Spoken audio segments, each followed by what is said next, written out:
ভোর রাত্রে যখন সাহরি খাইতে উঠবেন, সাহরি খাওয়ার পর ফজরের আজানের আগে আপনি 10 মিনিট 5 মিনিট একটু আল্লাহর কাছে কেবলামুখী হয়ে হাত তুলে রুমের লাইটটা বন্ধ করে একটু আল্লাহর সাথে কথা বলবেন। মানুষের সাথে বহুত কথা বলছেন, আল্লাহর সাথে একটু কথা বলে দেখেন। আল্লাহর সাথে কথা বলার স্বাদ আছে ভাই, অনেকে জীবনে একবারও এই স্বাদ পান নাই। একটু কথা বলে দেখেন। ভোর রাতে সাহরি খেতে উঠলে 10টা মিনিট একটু হাত তুলে কথা বলেন। কিভাবে কথা বলবেন?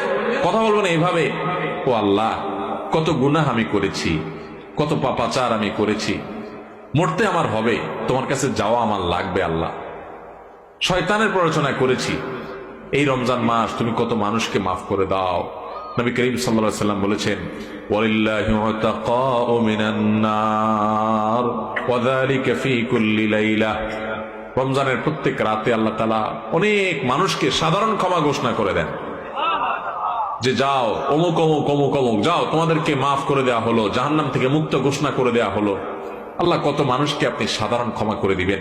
আল্লাহ আপনার সাধারণ ক্ষমা পাওয়ার জন্য কোনো যোগ্যতার দরকার হয় না, আপনি চাইলে যাকে তাকে মাফ করে দিতে পারেন। দুনিয়ার প্রেসিডেন্ট প্রধানমন্ত্রী চাইলে একটা দেশের যাকে তাকে যা খুশি তা দিয়ে দিতে পারে। তাদের যদি ক্ষমতা, তারা তো মানুষ।